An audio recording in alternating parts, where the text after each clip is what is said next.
Telles, de la séptima vicaría de aquí de la Ciudad de México, que nos va a compartir las experiencias exitosas de trabajo con mayordomías. Vamos a recibirlo con un fuerte aplauso a nuestro exponente, el presbítero José Luis Telles, de la séptima vicaría. Está también con nosotros los diáconos permanentes José Joel Mendoza y Eduardo Bisuet, que son alumnos de la maestría en pastoral urbana. Ellos nos van a compartir la propuesta de atención a las mayordomías del pueblo de Azcapotzalco desde la perspectiva de la pastoral urbana. También está con nosotros el diácono José Ignacio Abarca, de la séptima vicaría. Él nos va a compartir los puntos críticos para la atención pastoral de las mayordomías. Vamos a dirigir nuestra atención al presbítero José Luis Telles, que nos expondrá las experiencias exitosas de trabajo con las mayordomías. Buenos días, soy José Luis Telles. Me correspondió estar aquí en este seminario. Terminé y me ordené aquí mismo en el patio en 1972, y la experiencia que les voy a compartir es de 1979 a 1999. Fueron 20 años que para mí fueron riquísimos, que me moldearon, que me enseñaron pues lo que Jesús quería de mí en la vida. Ojalá que les pueda servir. Quiero compartirles una experiencia que Dios me regaló de 20 años en una comunidad que parecía sacada de una realidad que no era la Arquidiócesis de México. Se trata de un pueblo que se llama Santiago Acahualtepec, donde está la antigua cárcel de mujeres, muy cerca de la penitenciaría de hombres del Distrito Federal. Esta localización de la parroquia me ilusionó, pues yo desde estudiante tuve la fortuna de conocer al reverendo padre Santiago Piccinelli, de la comunidad de los combonianos, quien me contagió el gusto por el apostolado de las cárceles, y como era un joven sacerdote, pensé que era el lugar ideal para servir al pueblo de Dios. La parroquia, en cuanto a templo, estaba ubicada en el centro del pueblo. Era una capilla del siglo XVIII, concretamente, después lo supe, de 1782. Medía aproximadamente 15 metros de largo y 5 metros de ancho. Tenía un atrio grande, ocupado en su mayoría por las tumbas de los difuntitos, puesto que se había construido como capilla del camposanto del pueblo. Una parte del atrio estaba ocupada por juegos infantiles. No tenía bardas ni puertas. En el centro había un viejo olivo. La entrada estaba marcada por un pasillo pavimentado que llegaba hasta la puerta del templo. Al lado norte tenía una pequeña construcción, abajo 2 cuartos y un medio baño, arriba 3 cuartos y un baño. Todo estaba semi-abandonado de mucho tiempo. El párroco anterior solo venía de día para atender la parroquia y se regresaba a su casa. Fui el primero que empecé a vivir en ese campo santo, desde entonces sede parroquial. Mis primeras impresiones. Al llegar encontré un pequeño grupo de personas mayores, hombres y mujeres. Sus vestidos propios de un pueblo, no muy bien planchados, no muy limpios. Ellos, los hombres, me saludaron de mano. Ellas, las mujeres, solo con una inclinación de cabeza y desde lejos. Les ofrecí mis servicios como sacerdote y solo al paso de los días se fueron acercando. Me di cuenta que las mujeres difícilmente hablaban el español, que ellas prácticamente hablaban náhuatl, y se explicaba. Al pasar los días lo entendí. No tenían ningún contacto con la ciudad. Cuando salían iban caminando a los Reyes La Paz, a Santa Marta, a Santa María, pero atravesaban por las veredas y en consecuencia ellas podían conservar su idioma materno, que era el náhuatl. Poco trataban con personas en español. Cuando las mujeres se acercaban a la iglesia me decían: Tata, no hablo castilla. Y me hacían la seña de que querían confesarse, y yo les decía: tú habla en tu idioma. Dios te entiende, no te preocupes por mí. Yo les escuchaba, les absolvía y hablándoles despacito les animaba a seguir adelante. Las mujeres jóvenes y las señoritas casi nunca salían de la casa. O se casaban muy jóvenes y el esposo los controlaba, o estaban en casa y el papá no les permitía salir a la calle. Cualquier asunto familiar fuera de la casa solo lo podían atender el papá o los hijos varones. Los niños eran un poco más afortunados, tenían mayor libertad, pues todos los días iban a la escuela y por la tarde le ayudaban al papá, al abuelo, al hermano mayor en los quehaceres del campo y de los animales. Como les quedaba tiempo libre, se iban a jugar al atrio de la iglesia. Pero mi vida seguía. Miraba yo a mi alrededor y me sentía yo un extraño. No alcanzaba a entender este mundo desconocido para mí, como ni siquiera conocía al sacerdote que había estado antes, pues no tenía ninguna referencia del lugar. Solo supe que el señor obispo lo había sacado y se lo había llevado a su rancho a Tampico, Tamaulipas, para protegerlo, para que no lo mataran. No sé qué habrá pasado. Yo mismo me preguntaba si sería capaz de permanecer en ese lugar. Mi mente estaba llena de interrogantes. En esto estaba yo ocupado cuando un señor regordete, muy sonriente, muy educado, se me acercó y me invitó a que fuera a su casa, que estaba como unos 100 metros del templo. Acepté. Al llegar a la casa me ofreció una copa, un vaso con agua o algo que quisiera tomar.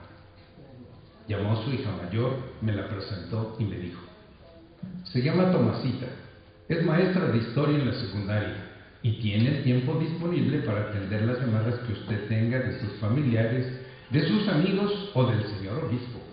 Aquí tiene usted este número telefónico, es para su servicio. Yo dispongo de otros 2 más para mi servicio. Me dio un papel con el número telefónico y muy sonriente se despidió de mí. De regreso a la casa parroquial pensé: qué bueno. Por fin voy a poder comunicarme con mis amigos para que por lo menos sepan que todavía estoy vivo. Al parecer todo era muy tranquilo, todo estaba bien. Con cierta frecuencia necesitaba yo sus servicios de la civilización, según yo me decía, hasta que encontré una persona civilizada.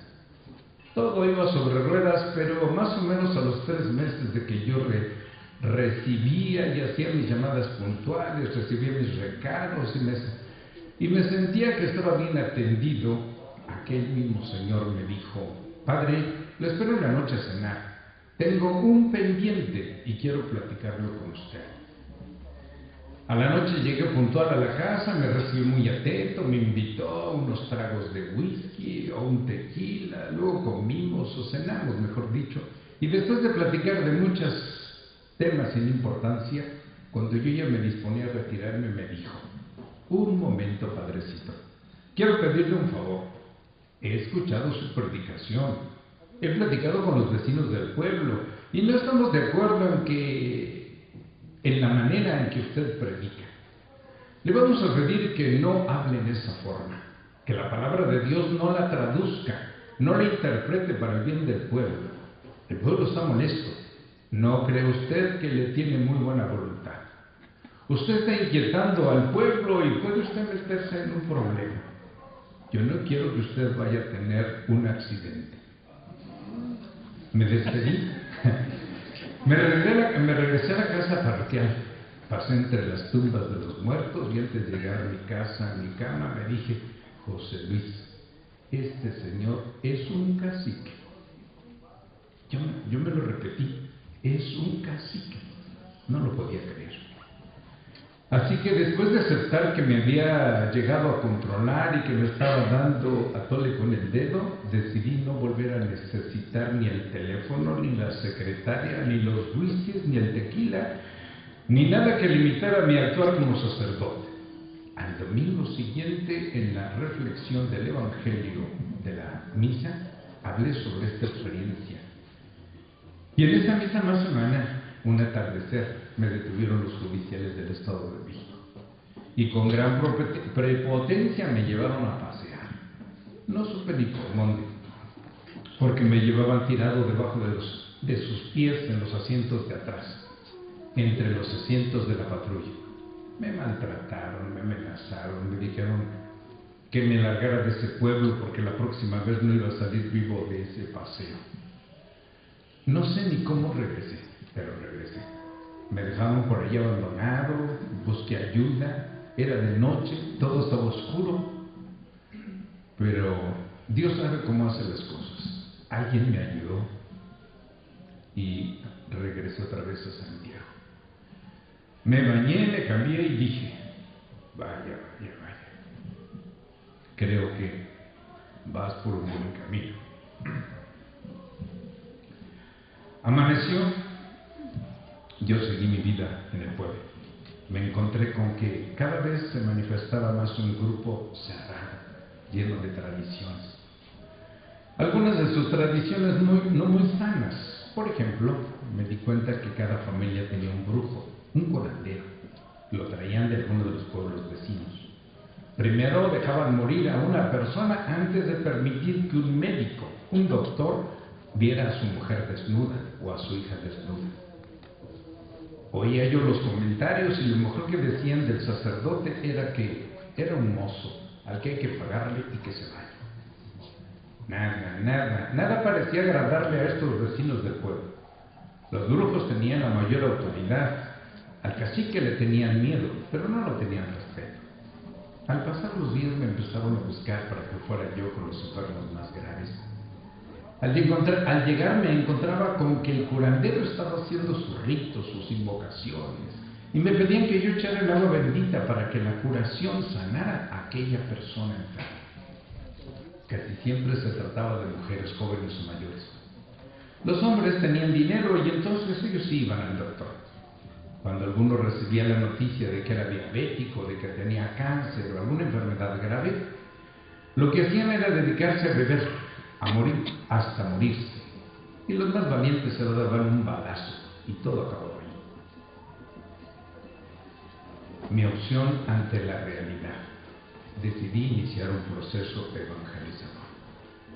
Pasado 1 año y medio más o menos y después de compartir mi experiencia con algunos sacerdotes amigos, con un grupo de AA al que yo asistía desde que empecé como sacerdote, me preguntaban: ¿te sientes capaz de amar al pueblo? Dedícate de tiempo completo. Si no, ya no los ilusiones.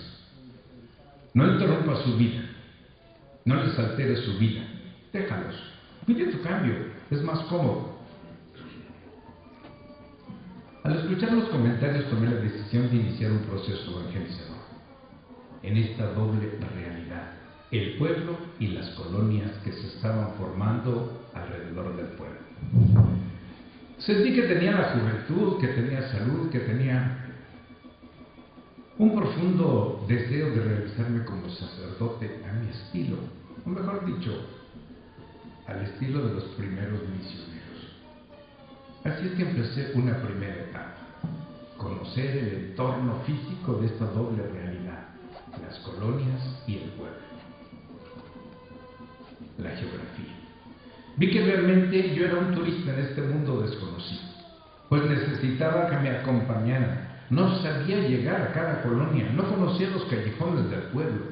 En consecuencia, vi que debía empezar a conocer la geografía del lugar, pero con precisión, porque yo me perdía entre los sembradíos, entre los caminos, entre las veredas. Todo me parecía igual, no tenía sentido de orientación en los cerros. Mejor dicho, entonces empecé a conocer al pueblo, sus calles, sus callejones. Más de una vez los perros me corretearon. En fin, empecé a conocer su forma de vida, sus fiestas, sus funerales, sus formas de celebrarlo, sus formas de cantarle a los difuntos, aquellos cantos propios que solo ellos conocían y no permitían que yo los conociera, que yo los aprendiera. Eran muy celosos de sus tradiciones.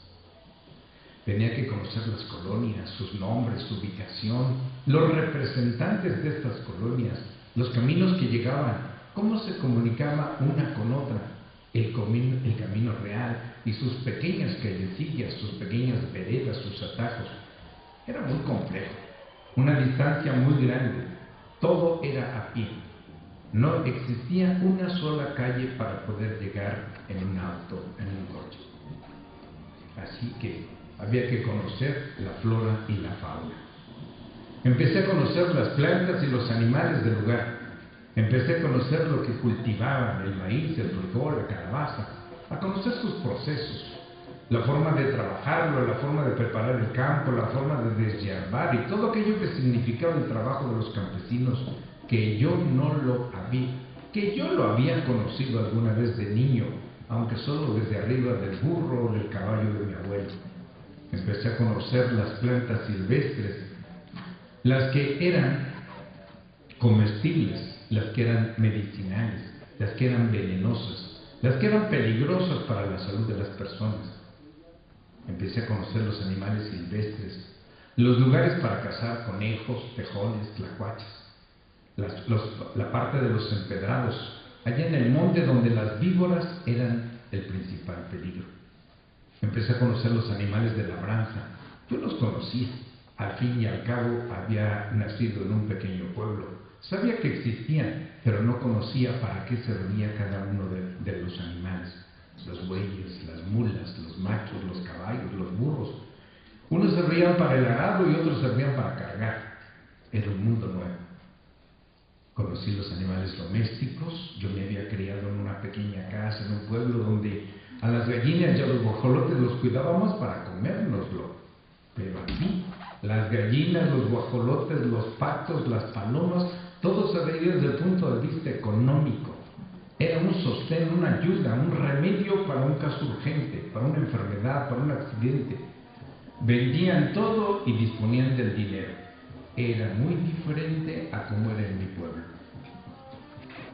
Empecé a conocer el temporal, el tiempo de calor para tener los cuidados, las protecciones, para evitar la deshidratación. En fin, ellos tenían una serie de lugares para protegerse en esas caminatas por los montes.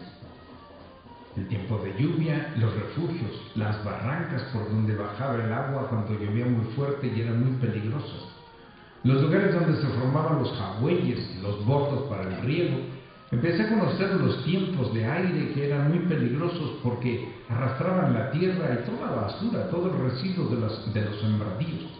Los animales pequeños y bastante peligrosos. No era nada fácil. El tiempo de frío allá era muy, muy fuerte, calaba hasta los huesos. No era posible sobrellevarlo. Pasé una segunda etapa, que fue iniciar un proceso de inserción o encarnación en esta doble realidad. Voy a empezar por las colonias. Una vez que, según yo, ya me podía guiar, ya podía caminar solo, ya no necesitaba a nadie, que nadie me acompañara, porque yo sabía orientarme, empecé una segunda etapa, un proceso de inserción, un proceso de encarnación. El primer paso que di fue organizar mi tiempo. Decidí salir más o menos a las 7 de la mañana y regresar al pueblo a las 5 de la tarde. La mañana la dedicaba a la colonia, a las colonias, y la tarde la iba a dedicar al pueblo. Subía y por allá en el camino, en un mercado, en una fonda, tomaba algún alimento. No me importaba mucho. No sé si abusaba de mi juventud. Poco después las personas me fueron conociendo. Como eran personas de provincia, eran muy sencillas. Invitaban un taquito, a veces muy pobre, casi sin sabor. Otras ocasiones muy rico. Pero al fin y al cabo un taco. Fueron 12 años los que caminé por allá y los que busqué conocer y compartir un poquito más la realidad que ellos vivían. Cuando llegaba a la capilla o al lugar en donde estaba el nicho o el tejabán o aquello que llamábamos capilla, tocaba yo la campana o tocaba un riel o algún niño empezaba a gritar por las calles. En fin, se corría la voz y poco a poco se juntaban los niños. Jugábamos pelota, canicas, trompo, ballet. Después ya llegaban los viejitos, luego las señoras. Al último, por fin, algunos jóvenes se asomaban. Y así fue pasando el tiempo, poco a poco nos íbamos conociendo y aceptando. Yo busqué la manera de ayudarles a superar el desconocimiento, la ignorancia profunda que a veces me aparecía sobre la religión de nuestros padres. Poco a poco me fui dando cuenta de que las colonias estaban habitadas por personas nacidas totalmente en provincia, que habían venido a nuestra gran ciudad en busca de mejorar de encontrar un trabajo que les permitiera una mejor calidad de vida. Habían sido invitados por un compadre, por un paisano, por un amigo, por un familiar que ya estaba establecido en la ciudad. Y cuando regresaba al pueblo se le veía que ya vestía diferente, que ya vivía diferente. Había encontrado un mejor nivel de vida en la ciudad e invitaba a sus compadres, a sus paisanos, a que también se vinieran a luchar. La vida era muy difícil, pues casi todos iban empezando como peones de albañil, como chalanes. Hoy un poco como campesinos. Poco a poco se fueron acabando los terrenos de cultivo, pero mientras hubo, ahí trabajaban. Las colonias estaban ubicadas en las faldas de los cerros. No había caminos, no había accesos fáciles, no había transporte, no había agua, no había luz, no había teléfono. Recuerdo que el obispo de la ciudad dijo, un lugar ideal para José Luis. Ningún servicio había a la comunidad. La gran mayoría de las personas que encontré en esas colonias tenían muchas ganas de vivir mejor. Así que una vez que tenían trabajo estable, se endrogaban para comprar un terrenito, juntaban para dar el enganche y poco a poco iban pagando. Una vez que pagaban una buena parte, empezaban a construir un cuartito, 2 cuartitos. La mano de obra eran sus hijos y su mujer. Era una mano de obra barata. Y era una mano de obra necesaria. Toda la vida era muy difícil.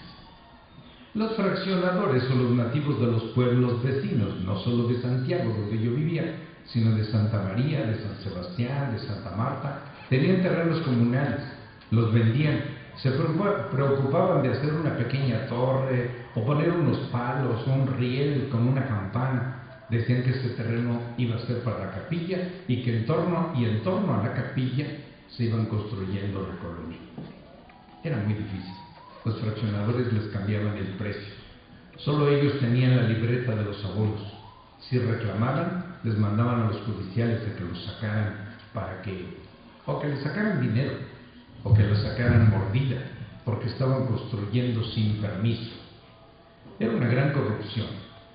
Ante esta injusticia les propuse a los representantes una forma de unirnos. Al fin y al cabo yo había estudiado en la Universidad de Derecho y conocía las leyes. Entonces, según yo, empecé a organizarnos. Empezamos a organizarnos, a buscar la forma de que no nos robaran, que no nos extorsionaran. Claro, todo terminaba en que los representantes de las colonias y el cura que andaba de revoltoso paraban en la cárcel del Estado o los llevaban a los judiciales a dar un paseo de esos cariñosos que sabían dar. En fin, teníamos que sufrir las consecuencias de buscar la justicia. Al paso de los años y después de superar muchos problemas, nos quedamos con los terrenos que los fraccionadores en principio habían destinado a las capillas. Hoy en la actualidad están construidas grandes iglesias muy bonitas, centros sociales y otras obras. Hay muchos lugares muy bonitos de esos que fue a costa de sacrificios, de broncas, de ofensas, de insultos. En ese proceso de formar pequeñas comunidades, pensé que las diferentes capillas eran una tierra propicia para invitarnos a un retiro. Habíamos pasado 3 años más o menos de caminar con ellos hablando de Dios y compartiendo nuestras diferentes formas de vivir cerca de Dios. Querían que yo les hablara de Dios, así que los invité a un retiro. Les expliqué que era un encuentro personal con Dios, que iban a tener una riquísima experiencia, que les iba a llenar su vida. Nadie había vivido una experiencia de esas. Nadie sabía de un retiro, nadie conocía un encuentro conyugal, nunca habían oído hablar de cursillos, de convivencias de vida cristiana, de nada. Era algo totalmente nuevo para ellos. Así que los animé, conseguí el colegio de las Madres Josefinas, busqué trastes entre los vecinos e hicimos muchas cosas juntas para que con una sola persona y su familia, que una semana antes había vivido un cursillo, organizamos este retiro. Claro, el apoyo fue del equipo de convivencias de vida cristiana de la Parroquia de la Resurrección, donde yo había estado de vicario. Yo conocía perfectamente al equipo y la dinámica, que había trabajado con ellos un buen tiempo. Y así iniciamos la experiencia. fue algo nuevo. Hizo crecer a las comunidades de las capillas. Entonces puse atención en contagiarles el gusto por la instrucción religiosa, por la vida sacramental y por el apostolado. Fuimos fortaleciendo esas pequeñas comunidades que al paso del tiempo formaron núcleos muy sólidos y hoy son parroquias. Y después, al paso del tiempo, llegaron otros sacerdotes, otras religiosas, otros religiosos. Yo entregué toda esa área de las colonias y ellos continuaron en mi trabajo. Fue una riquísima experiencia. Y les comparto esta experiencia porque fue lo que me sostuvo en el trabajo, con muchas satisfacciones, para poder resistir el rechazo sistemático del pueblo de Santiago, que era donde yo vivía. Y claro, ahora había que hacer realidad este mismo proceso en el pueblo. Creí que lo mejor era dedicarme por la tarde y por la noche a la cabecera parroquial. Poco a poco empecé a conocer el ritmo de la vida. Me encontré con que lo mejor que decían de mi persona es que yo era un pastor protestante. Las autoridades eclesiásticas, decían ellos, se burlaban del pueblo, porque el pueblo es un pueblo pobre, ignorante, alejado de la gran ciudad. Por eso nos mandan no a un verdadero sacerdote, sino un greñudo, un hippie, que nadie quería y que sin embargo tenían que soportarlo. Los únicos que se acercaban eran los niños a jugar y a platicar. Les llamaba la atención que yo me ponía mi alba, que me ponía en el atrio, que me sentaba en una tumba y que empezaba a platicar mil cosas. Creo que esta fue la clave esencial para entrar al pueblo: jugar y platicar. A través de jugar y platicar con los niños fui llegando poco a poco a sus familias, poco a poco entré a sus casas, poco a poco me invitaron un vaso de agua, poco a poco tuvieron confianza en que los niños fueran conmigo al monte más lejano. Conforme pasó el tiempo, el problema de la mayordomía se fue haciendo más difícil, pues para ellos el sacerdote era el mozo del pueblo. Hay que pagarle bien para que nos deje. Al fin y al cabo es nuestro mozo. Habían pasado 4 años, casi 5, cuando al hacer balance encontré que era un pueblo con una serie de características muy especiales. Por ejemplo, la mayordomía estaba llena de un terrible machismo. Los hombres se dedicaban a juntar el dinero, a contratar los cohetes, los castillos, el baile, el alcohol, las armas, el parque y todo lo necesario para la fiesta del patrón. Las mujeres se dedicaban a preparar la comida, a hacer el aseo, a servir al marido y a sus invitados. Los jóvenes que ya querían ser adultos se sentían grandes porque querían hacer lo mismo que sus papás, dedicarse a la pachanga, a chupar, a bailar, a tirar balazos. Los niños andaban muy limpios y aparentemente muy obedientes, aunque al ratito en la feria terminaban perfectamente sucios. El pueblo era tradicionalista, no dejaba ver lo que realmente tenía en el corazón. Aparentemente respetaban al sacerdote, le hacían reverencia, pero desde lejos. Nunca les tiraban la mano, no permitían saludarle de mano. Toda relación era muy lejana. Claro, sabía perfectamente que había un señor Sánchez, que había otro señor Sánchez, que había 3 señores Sánchez, con diferentes, llamemos así, atributos, que disponían de una serie de comodidades, de todo aquello que si yo quería, podía aprovechar para pasármela muy bien. Era un pueblo dividido prácticamente en 3 sectores. Los ricos, que fundamentalmente eran los caciques, los que gobernaban, los dueños de todo, los que se quedaban con los terrenos de los pobres a cambio de un préstamo por una enfermedad o por un problema, y como ya no podían pagarle los intereses, pues perdían el terreno o la casa. La clase media, que estaba deseando llegar a ser cacique, deseaba que ya se muriera el viejo para poder casarse con su hija y así poder disfrutar lo que él tenía. Los pobres eran los nativos del pueblo, que por diferentes motivos habían perdido sus terrenos, sus casas, sus animales, y eran explotados por los mismos caciques. Y entre los pobres estaban los advenedizos, es decir, los que llegábamos de otros lados, que nos refugiábamos allí, los que rentábamos un cuartito, un pedacito de tierra, o empezábamos a vivir sufriendo las consecuencias de que les cortaran la luz, el agua, hasta que los aburrían. Los ricos tenían el control del poder y del dinero, la clase media tenía la fuerza del trabajo, aunque estaban llenos de rencores hacia los demás arriba, los más ricos. Los pobres eran subempleados. Todos necesitaban de su trabajo, todos necesitaban de su mano de obra barata, pero a todos les estorbaban porque eran pobres y malolientes. Era un pueblo religioso, pero con una religiosidad sincretista, donde las tradiciones familiares eran su esencia, eran el corazón. Esas tradiciones estaban en el patrón Santiago, en las peregrinaciones a los santuarios, que ya por generaciones iban visitando.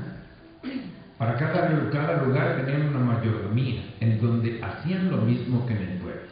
Los hombres, el dinero, los cohetes, el baile, el alcohol, las armas; las mujeres, el aseo, la comida.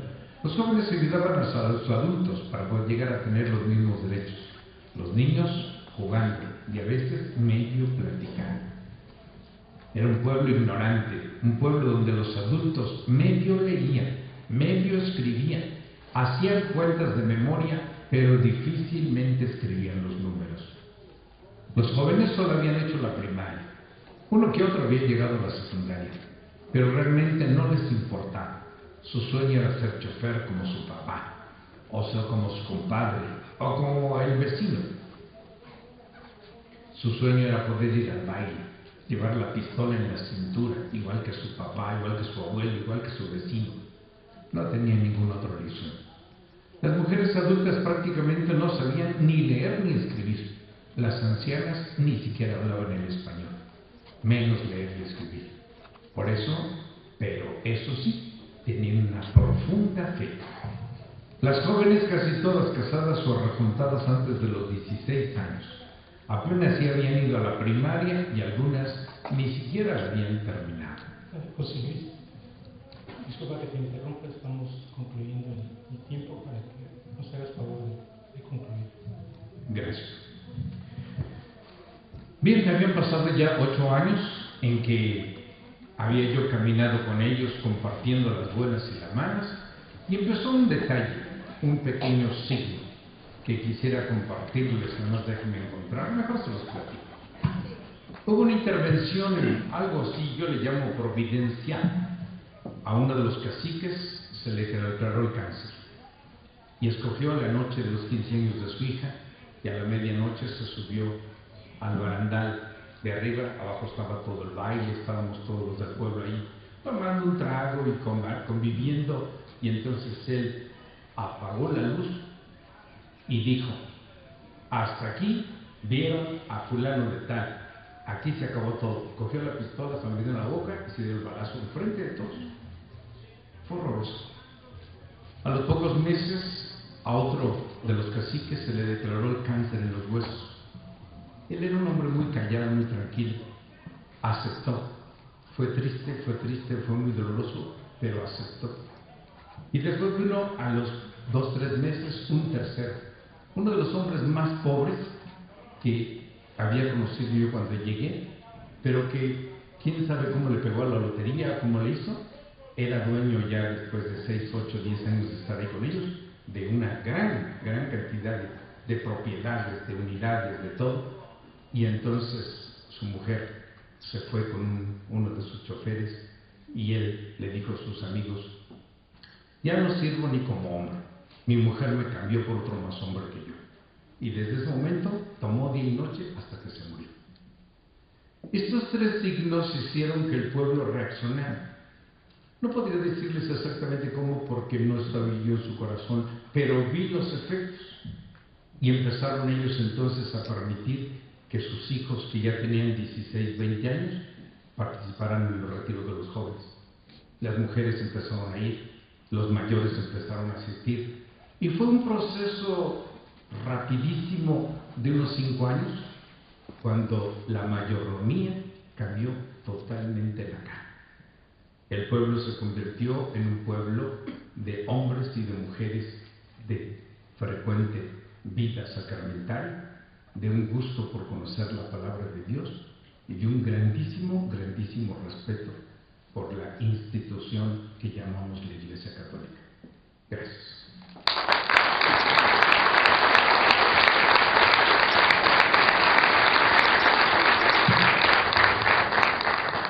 Agradecemos al presbítero José Luis Telles por esta experiencia que nos ha compartido. Gracias por la caridad pastoral que permea cada una de las palabras que nos has dirigido. Y vamos a escuchar ahora al diácono Eduardo Bisuet, que nos presenta la propuesta de atención a las mayordomías del pueblo de Azcapotzalco desde una acción de la pastoral urbana. Bien, como ya hemos escuchado, pues ya no hay prácticamente nada rural dentro de nuestro espacio, cuando menos el espacio que nosotros vivimos, en el cual nos movemos, en el cual trabajamos, servimos, estudiamos.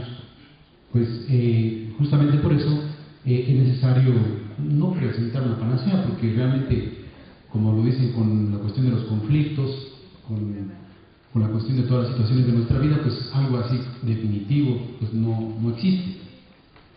Vamos a empezar un poquito desde esta definición etimológica. Mayordomo, epítrofos, alguien que cuida. Y mayordomía o economía, administración o tesorería. De una cita de la primera carta a los Corintios, del capítulo 4, los versos 1 y 2, dice: vean pues que nosotros, a servidores de Cristo y administradores de las obras misteriosas de Dios, si somos administradores, entiendo que se nos exigirá ser fieles.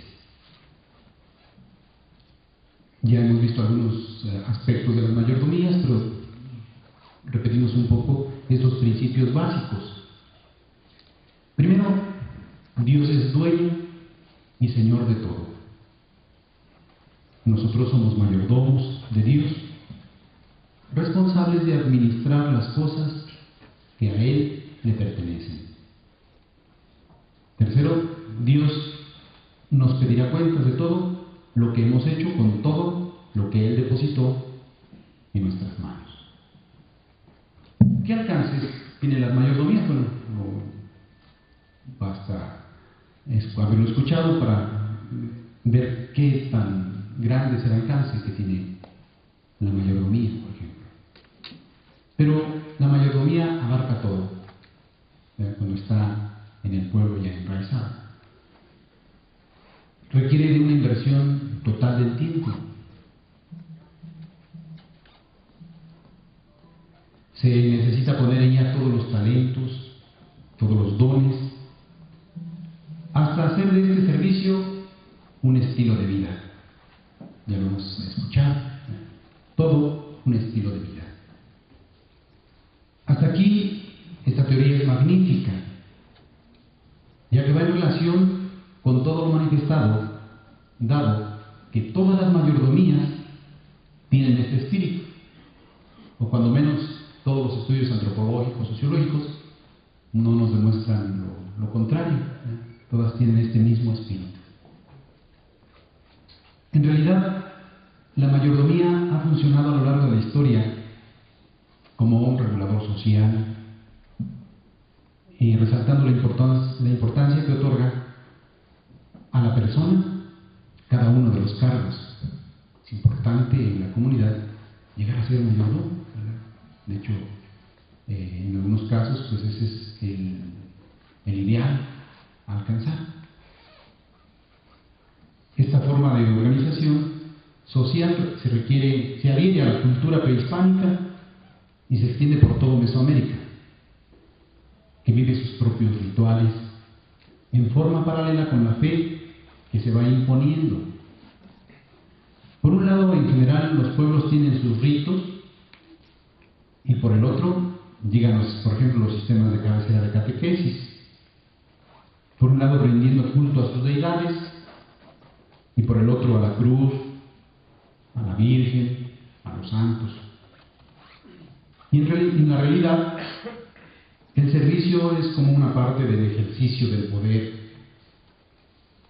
de la autoridad, del equilibrio en la cuestión económica, de la validación de la persona por su entrega, en la representación de los ciclos vitales, en su sentido de trascendencia, en la autoridad para juzgar, para castigar, para regular.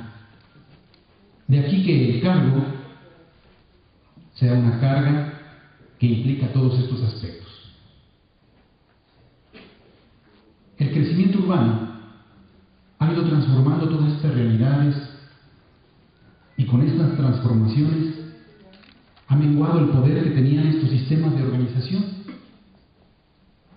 Los ejemplos son claros desde el momento de la erección de las catedrales, por ejemplo, que van sobre los templos, la pérdida de los espacios abiertos para los rituales, especialmente aquí en el Valle de México, en la pérdida de los canales, la pérdida de los manantiales, los ojos de agua, etcétera, que son lugares muy emblemáticos. Los absorbe la urbe, de tal forma que se pierde ese sentido, pero en la tradición se le va dando otro sentido. Todos estos aspectos de urbanización, si bien es cierto, no extinguen el sistema de organización, pero sí, repito, menguan su poder. Al extinguirse los espacios, quedan solo las parroquias, que van funcionando como centros, que a su vez también son devorados por la mancha urbana. Concepto parroquia es entre la gente, entre las casas, y terminan por desaparecer como centros, y no son reubicados porque físicamente no se puede, pero sí su importancia es que se traslada a otros ámbitos, a otros espacios. Esta propuesta de atención pastoral, por tanto, tiene que venir, si hoy es con lo que contamos, pues del magisterio de la Iglesia. El magisterio de la Iglesia, en el documento conclusivo de Aparecida, nos hace las siguientes consideraciones. Primero, el cristiano no se encuentra ya hoy más en la primera línea de producción cultural, sino que recibe su influencia y sus impactos.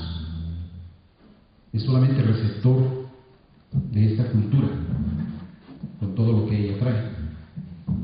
El crecimiento urbano impone nuevos lenguajes, nueva simbología. Por tanto, la urbe trata de armonizar la necesidad del desarrollo con el desarrollo de las necesidades. Y frecuentemente se fracasa en este propósito. 2. La convivencia se da desde las élites económicas, sociales y políticas, y la clase media con sus diferentes niveles y rodeados de todos la multitud de pobres. Con la coexistencia de estos binomios que seguramente que observamos, pero que es necesario más que observarlos, tratar de entenderlos. La tradición con la modernidad, la globalidad con la particularidad, la inclusión con la exclusión, la personalización con la despersonalización, el lenguaje social con el lenguaje religioso, la homogeneidad con la pluralidad, la cultura urbana con el pluriculturalismo. Y ante esta realidad es necesario, y aquí está concretamente la propuesta del magisterio, renovar las parroquias, sectorizar, crear nuevos ministerios, nuevas asociaciones, nuevas caras a los grupos, nuevas comunidades y movimientos. Pero la realidad nos muestra un miedo a la pastoral urbana, una tendencia a encerrarse en los métodos antiguos, a tomar actitudes de defensa ante la nueva cultura, e impotencia ante las dificultades que presenta la urbe. 4. La fe nos enseña que Dios vive en la ciudad, en medio de sus alegrías, de sus anhelos, de sus esperanzas, en sus dolores, en sus sufrimientos, en la violencia, en la pobreza, en el individualismo, en la exclusión y en la exclusión. Todo esto no puede impedirnos buscar a Dios en esta urbe. En ella es posible crear vínculos de fraternidad, de solidaridad, de universalidad. Es posible caminar al encuentro del otro, convivir con el diferente, aceptarlo y ser aceptado por él. Algunas herramientas que tenemos a nuestro alcance, que ya están, no hay nada nuevo, es pasar de un pasivo esperar a un activo buscar. Ir a los que están lejos con nuevas estrategias. Y son cuestiones tan prácticas, tan sencillas como visitar las casas, usar los medios de comunicación social, visitar a los enfermos, a los encarcelados, a los excluidos, a los adictos. Formar discípulos misioneros con un nuevo lenguaje, con nuevos horarios, haciendo énfasis en la sectorización, con un mensaje querigmático menos intelectualizado y más adaptado a la vivencia cotidiana. En los mismos seminarios, formar ministros con más interés en la dirección espiritual, en la reconciliación, poniendo énfasis más en la bondad que nos dan los sacramentos que en su sola celebración. Crear estrategias para llegar a los lugares cerrados como urbanizaciones, condominios, torres residenciales, lugares marginados, es decir, transformar la forma de acercarse y de contemplar el rostro de Dios. Vamos a proporcionarles una copia de esta pequeña propuesta para que como memoria la vayamos teniendo todos.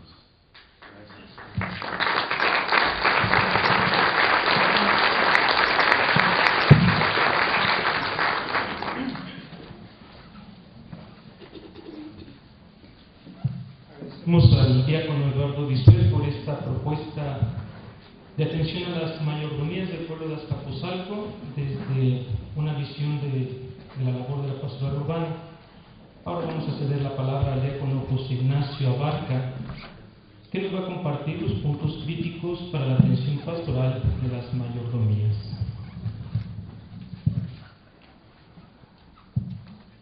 Buenas tardes. Hemos visto hasta ahorita una experiencia muy rica del padre José Luis, una propuesta que nos hacen nuestros hermanos diáconos. Ahora tenemos que ver una realidad. El pueblo mexicano es un pueblo mestizo, no solo en su acepción racial, sino también cultural y de expresión de fe. Es un hecho claro para cualquier líder parroquial el tener que adaptar usos y costumbres de cada parroquia a aquellas actividades que se desea insertar en ella. Podemos ver que la estructura tradicional de la parroquia dentro de la urbe cosmopolita tiende a adaptarse a los conceptos y costumbres de las parroquias rurales, más marcadamente cuando estas parroquias son de origen rural. Por la expansión de la urbe se convirtió en urbana. Mas, sin embargo, las parroquias de reciente creación en zonas nuevas tienden a reflejar las tradiciones y costumbres de la población que las coloniza. Si esta es homogénea, de lo contrario se va generando un sincretismo muy fuerte, marcado por las tendencias de los habitantes más antiguos y cercanos a las zonas suburbanizadas, combinado a aquellas aportaciones de las formas más conservadoras y tradicionales que manifiestan de los recién llegados. Esto quiere decir que siempre la parte dura que hablaba el licenciado Alejandro es la que prevalece en la forma de manifestarse la fe de la Iglesia. Podemos ver en parroquias de muy reciente creación, cuando son hechas en colonias que vienen de puros migrantes, como es en el caso de la colonia Roma, la Divina Providencia, vemos un fuerte marcaje de la fe uniata griega ahí, y tenemos la fuerza también en otras colonias que tienen prevalecencia de otras partes europeas.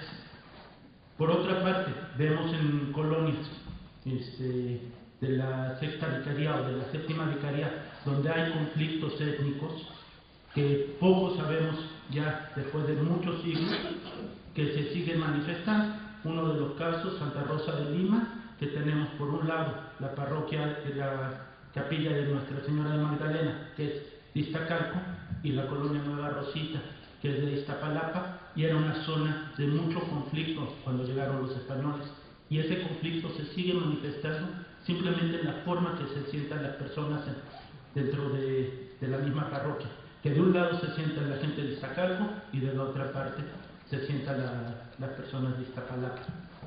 Vemos en Cristo Rey también se van manifestando todas esas situaciones, y sin embargo, si se logra ir penetrando en ese continuo de idiosincrasias, se pueden ir encontrando algunos elementos que nos pueden ir favoreciendo la creación de un tejido social sano. Para ello, tenemos que ver cómo se genera esa identidad. Lo principal es que toda identidad nace de un contexto. Y en contexto no nada más nos referimos al contexto geográfico, sino también al contexto histórico, al contexto cultural, al contexto colonizador, porque puede existir una cultura ya en el sitio, pero pueden venir varias culturas colonizantes y que van transformando esto. Después de esto, cada contexto genera sus propios signos, y esos signos van manifestándose de alguna manera. Uno de los signos más palpables cuando uno hace una etnografía son los grafitis, pero hay otras cosas cuando uno ve las ermitas, las manifestaciones de fe en la calle que tienen. Otro de los aspectos, la manera de vestirse, que distingue, que hace signos particulares de cada uno. Tenemos después de los signos, qué significado le toma a cada grupo esos signos. Un grafiti para un grupo específico puede ser una señal de localización, de territorialidad. Para otros simplemente puede ser una mancha en una pared, para otros un signo de peligro. O sea, tienen distintos significados, y en ese encuentro de significados se va dando la identidad. Cuando la gente asume esos significados y va comunicándoselos un grupo a otro, se va haciendo el tejido social más denso. Y cuando se llega a la identidad, se genera un nuevo contexto que va desarrollando nuevos signos, significados y renueva la identidad. En ese conjunto, en esos ciclos espirales ascendentes, es donde se genera la mayordomía y donde se va transformando la mayordomía. Una de las cosas que hasta este momento no se ha tocado es cuál es el origen real de la mayordomía. La mayordomía nace en España como una respuesta a la reconquista de los árabes. No había cantidad suficiente de predicadores, de gente para ir catequizando y manteniendo la zona cristiana después de la reconquista. Entonces se le da a unos grupos que tienen como principal objetivo mantener la fe en contra del judaísmo y del islamismo predominante e ir limpiando la zona. Por eso es esa figura de autoridad, tanto religiosa como civil, del mayordomo, porque es el que anima a todos los cristianos a reconquistar religiosamente su zona. Por eso es tanto apego a los santos, porque esos santos son a los que representan la defensa de su fe. En México tenemos Las principales mayordomías son a grandes santos españoles. Tenemos mayordomías de Santiago muy fuertemente marcadas, a la Virgen de los Remedios, a la Virgen de Guadalupe. Defensores siempre son en una situación de defensa. Por eso las mayordomías crecen. Llegan los españoles después de la Reconquista a América, principalmente a México, y se encuentran con una situación muy similar a la que ellos tienen. El Imperio Azteca ha dominado y ha transformado la religión de todos los pueblos sometidos. Entonces adoptan rápidamente esa estructura. Y también para los frailes es cómodo ir catequizando e ir generando esta estructura que conocen muy bien. Entonces se perpetúa esa figura de la mayordomía. Cuando uno viaja a España y viene y regresa a México, se da cuenta de que allá tienen las mismas estructuras de la mayordomía, tienen el mismo problema de urbanización de mayordomías. En Madrid, en los barrios pobres, las mayordomías son las que dominan, no las entidades sociales. Aquí en México, en la Ciudad de México, me asombra que hayan dicho de que hay mayordomías en el centro de la Ciudad de México. Obviamente que las va a haber. Tenemos en Santa Teresa la Antigua una fuerte presencia de mayordomos, tenemos en otros barrios esas presencias de mayordomos. ¿Por qué? Porque siguen identificando y ser esa barrera de seguridad para la identidad del barrio. En esa parte vamos a pasar a la identidad que se forma en la colonia Leyes de Reforma, en Cristo Rey. El contexto del Cristo Rey se da primero en un ambiente de una rápida urbanización. En los años 80 todavía la colonia del Cristo Rey eran terrenos ejidales en su gran mayoría. Y se fueron vendiendo y urbanizando a una velocidad tremenda. Para los años 90 ya estaba totalmente amueblada, como se dice, la urbe. Ya tenía calles pavimentadas, ya tenía luz, ya tenía drenaje, ya tenía, en un lapso de 10 años. Y eso es una urbanización muy rápida, porque en colonias semejantes como Santa Cruz Mellehualco, todavía hasta la fecha, la urbanización no llega a ser tan rápida y tiene más de 30 años de desarrollo. A esa urbanización viene un conflicto también, porque es una zona limítrofe entre, como vimos, entre Iztacalco, que es la agrícola oriental, y el núcleo más fuerte, que es el centro de Iztapalapa. A eso se le añade una presión social, que es la central de abasto, que es el motor creador de la colonia de Leyes de Reforma, que genera una invasión de distintas etnias, distintas a Iztacalco y Iztapalapa. Entonces, todo esto va generando un área de gestación de muchos problemas. ¿Y cómo lo resuelven? Simplemente cada uno poniendo su marca. Uno puede ver en la parroquia de Cristo Rey los santos característicos de las etnias más importantes. Tenemos una Virgen de Juquila, donde está representado el pueblo de Oaxaca.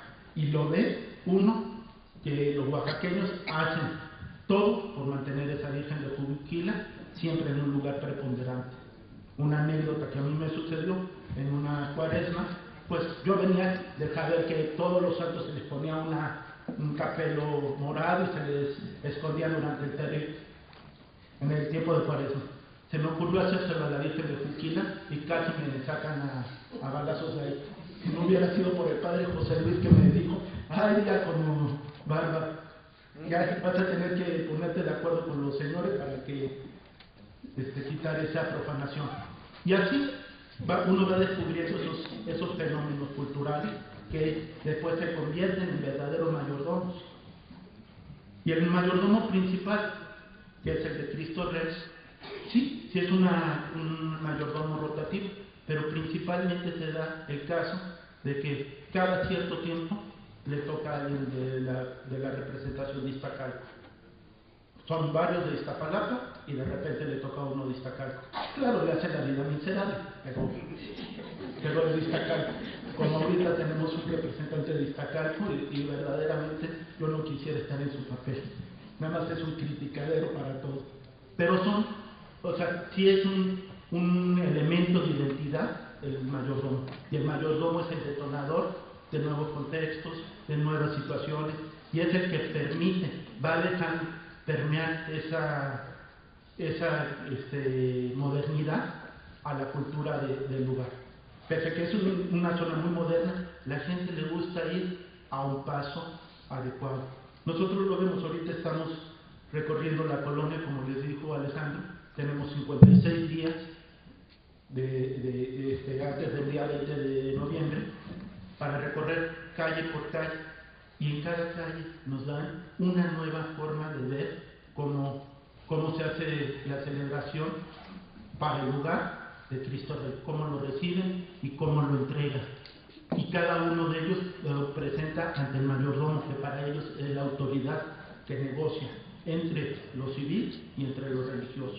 Y él es el que hace todo el esfuerzo para mantener esta tradición viva.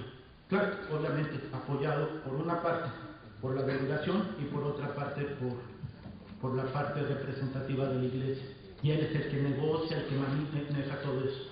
Y tenemos cholos, o como les llaman, chavos banda, ayudándonos.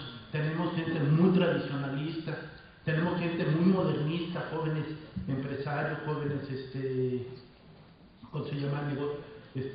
Comerciantes que llegan de trajes, hacen el esfuerzo de salir de sus trabajos, de sus oficinas para llegar a la misa y a convivir un rato con nosotros. O sea, se nota un esfuerzo continuo de mantener esa tradición con los nuevos rasgos de la modernidad. Entonces, para nosotros la mayordomía es ese eje que va manejando todo este ciclo de ir llevando a la colonia hacia el punto de modernidad, que integra a jóvenes que ya se habían dispersado por los signos de la modernidad, busca y negocia con ellos el volver a pertenecer a algo, a darles un ancla, aún siguiendo siendo cholos, siguiendo siendo emos, siguiendo siendo lo que sea, así se les acepta, pero les da un espacio donde ellos poder identificarse.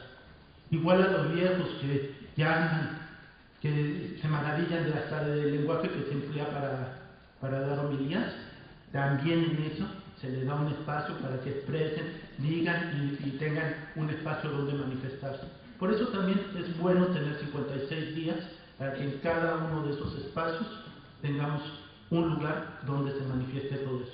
Pero no es porque nosotros lo provoquemos como iglesia, ni porque la organización civil lo provoque, sino es el espacio donde cada cuadra expresa lo que ellos significan, y eso se lo dan a la comunidad para que vuelvan a integrar esa identidad. Gracias.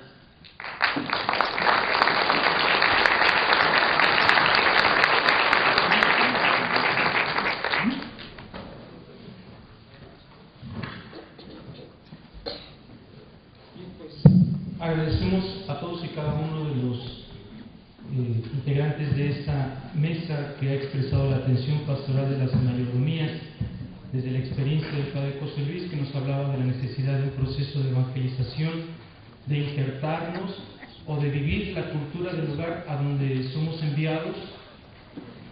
Escuchábamos también por parte del diácono Eduardo la necesidad de ir abriendo espacios, horarios, lenguaje, terminología para entrar en un diálogo cada vez más cercano.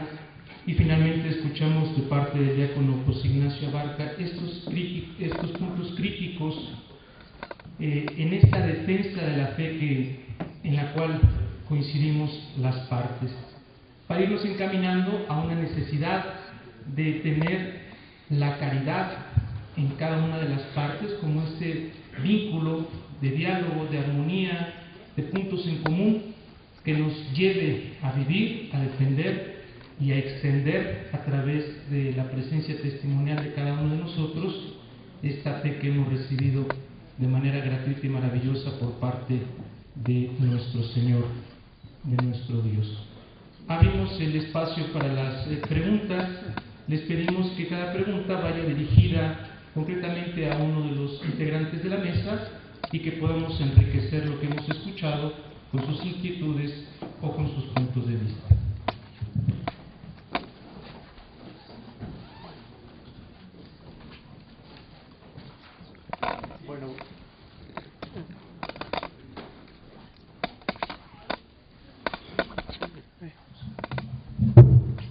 Buenas tardes. Pues más que pregunta es un compartir, un agradecer sobre todo al Padre, a los diáconos, por esa apertura que actualmente hay de la Iglesia como institución hacia las mayordomías.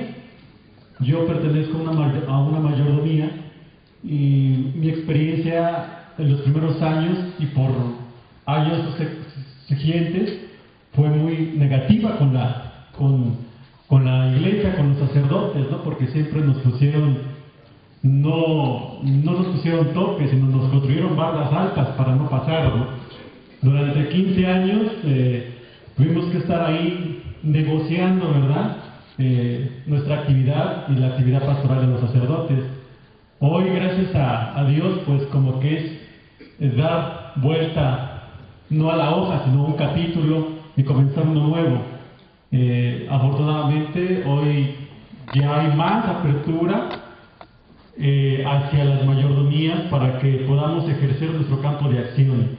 Claro, en lo personal, vuelvo a repetir, yo que pertenezco a una mayordomía, pues sí reconocemos esa labor ahora de la Iglesia como institución, porque da esos espacios, da los lineamientos frescos, dinámicos, operantes, para que nosotros como mayordomos podamos ser esos custodios de la fe y esos continuadores, claro, siempre y cuando están en comunión con la Iglesia.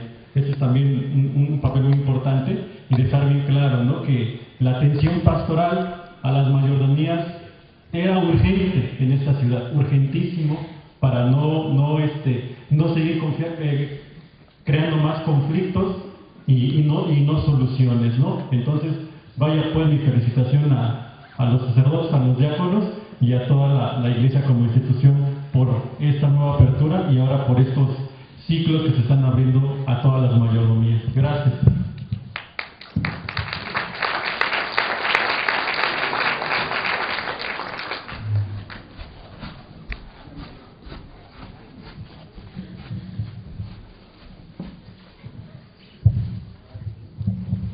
Sí, bueno, buenas tardes a todos, una felicitación también. Particularmente de sus exposiciones, me ha llamado la atención que este fenómeno de las mayordomías es muy paradójico. Encuentro paradojas tanto en el pasado, en la historia, como en el presente. ¿Por qué?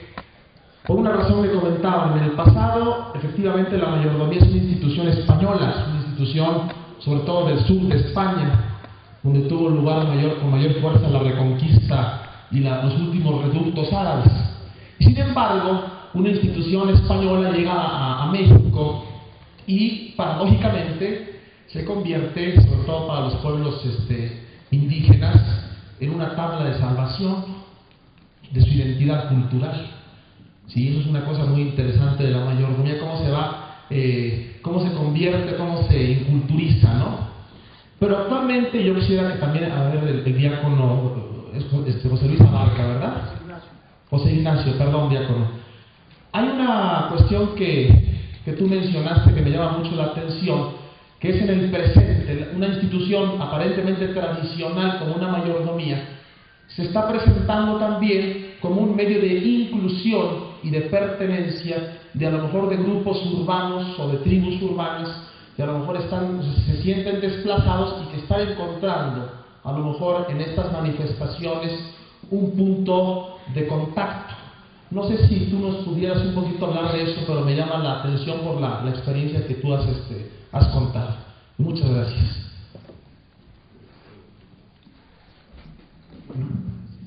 Mira, principalmente lo que me he dado cuenta es que la mayoría de los grupos sociales requieren una decodificación de sus signos. ¿Quiénes pueden dar esa decodificación de sus signos? Pues nada más aquellos que pueden tener la experiencia.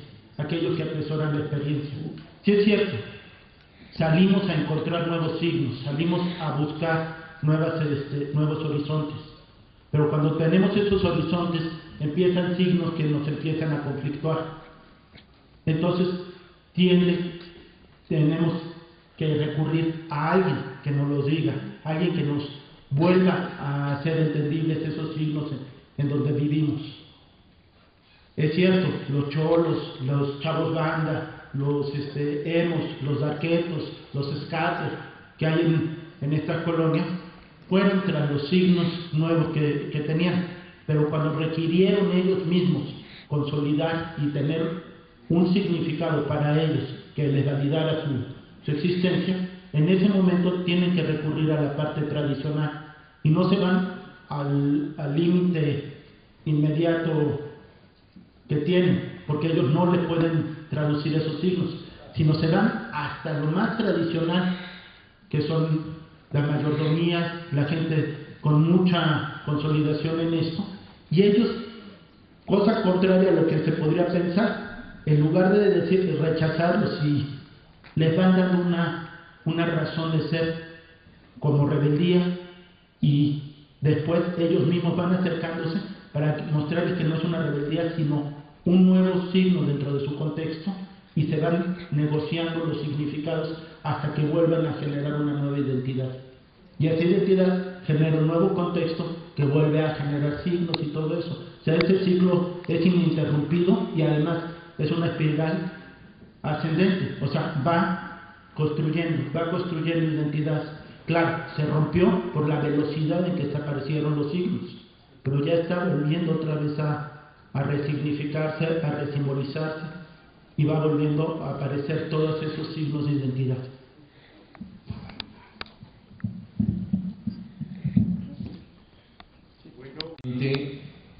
En este caso concretito eran charlatanes.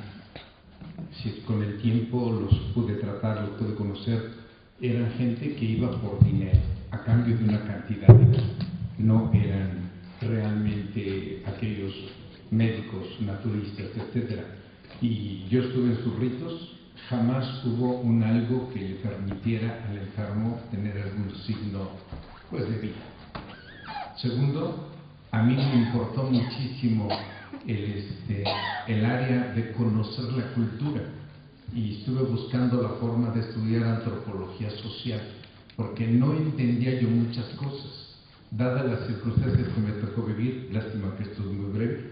Me fui a sus pueblos, me pasaba yo allá todas sus fiestas patronales, hablaba yo con los sacerdotes, con las religiosas. Concretamente te voy a hablar de los mijes, que fue con quienes más compartí, y me explicaban el porqué y el para qué de cada una de las cosas, y eso me ayudó mucho después para poder aquí revalorar su cultura. Una de las cosas ricas que te puedo decir cultivé mucho fue el que le transmitieran su lengua a sus hijos y a sus nietos, porque les daba vergüenza que aquí hablaran ellos su idioma, porque ellos habían sufrido mucho al llegar hablando su idioma. Entonces, hay muchos detalles. Dios me regaló muchas cosas en 20 años, pero no es posible plasmarlas en tan poquitos minutos. Perdone.